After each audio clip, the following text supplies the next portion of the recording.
Welcome to the Big Tech Gut Check here on Scrolling to Death, and happy 4th of July weekend. Before I get into the headlines for the week of July 1st, 2024, I want to thank this week's episode sponsor, Bark Technologies. These days, parents have a safer device option for our kids. We don't have to go with an iPhone. We can use the Bark phone, which was built for families who are looking to ramp up their child's online safety.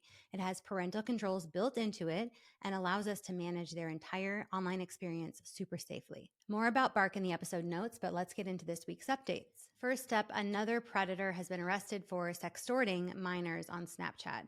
This time it was 32-year-old Michael Pierce. He befriended girls on Snapchat, some under 13 years old, convinced them to send nude imagery, and then threatened to share the nude images with the child's family and friends on Snapchat if she didn't send more images. Kids are so easily drawn in on Snapchat. Adult predators can look and act like an innocent child. And then if one child adds this predator, all of that child's friends will receive quick ad recommendations from Snapchat telling the child that they know this user. They say friends is what Snapchat is all about. They encourage children to connect with strangers and reward the kids for adding and engaging with more people on Snapchat.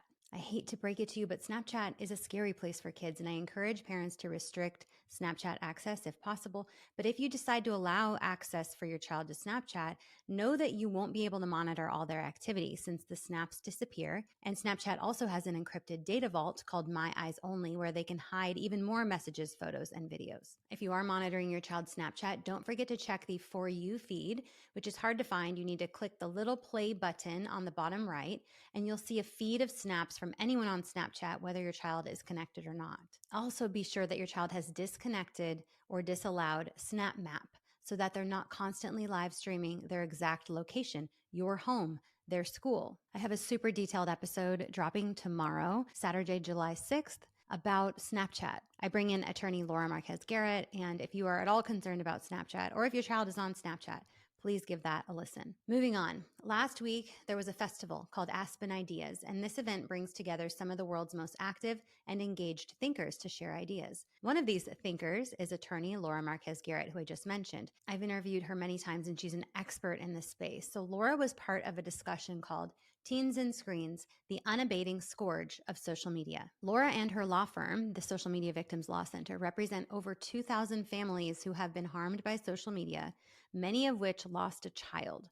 They work to hold social media companies legally accountable for these harms. So at this panel, Laura explained the blatant way that social media companies addict and exploit children, leading to deaths. The moderator then asked Laura, "Surely you have spoken with the social media companies and told them what's going on, asked them to take action." Laura then replied, "I've told them 360 times. That's the number of complaints I've filed on behalf of families." When asked how the social media companies respond, this was the interesting part. Laura shared that in court, the judge asked the attorneys who work for the social media platforms, "What duties do you have to these children?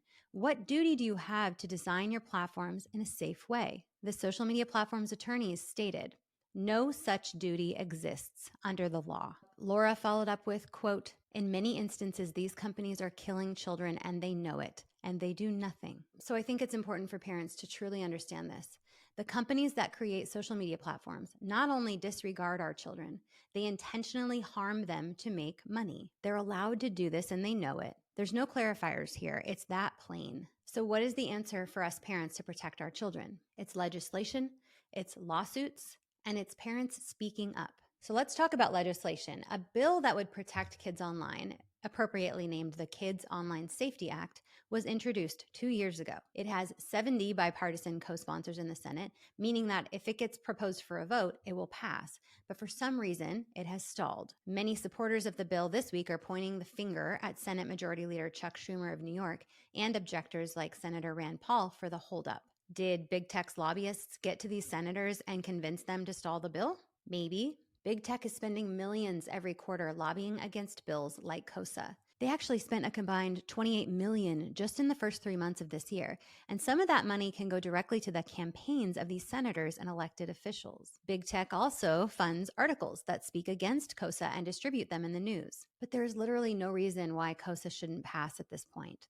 We need parents to speak up. I really encourage you, especially if your senator is Rand Paul or Chuck Schumer, But either way, go to Senate.gov and House.gov, find your representatives, and email them through their websites. It takes 2 minutes. Ask them to pass KOSA. If enough parents speak up, I believe we can get this done. And what we will see is a big difference in how addictive and harmful the social media platforms are for our children. Next up, Meta's site called Threads just announced that they've reached 175 million monthly active users. Threads is like Twitter or X. It's Meta's rival to X. One important thing for parents to know about Threads: this app employs robust end-to-end encryption, which means that only the intended recipients involved in the conversations can access the messages. And when you're using end-to-end encryption on an app with children, it can lead to dangerous behavior. Lots of predators are using Threads because of this encryption, and their chats with children cannot be saved or tracked. So if your child's on Threads, you might want to check and consider blocking this app, because there's really no way to monitor who they're speaking to, or if they're harmed, to get any evidence of it. At the very least, and this is the most important thing, have conversations with your children about strangers on social media, on any platform, and what to look out for. Be their safe space if they encounter something harmful, because we don't know everything that's happening on these platforms. That is it for this week on the Big Tech Gut Check here on Scrolling to Death. Thank you for being part of this conversation, and I will catch you next week.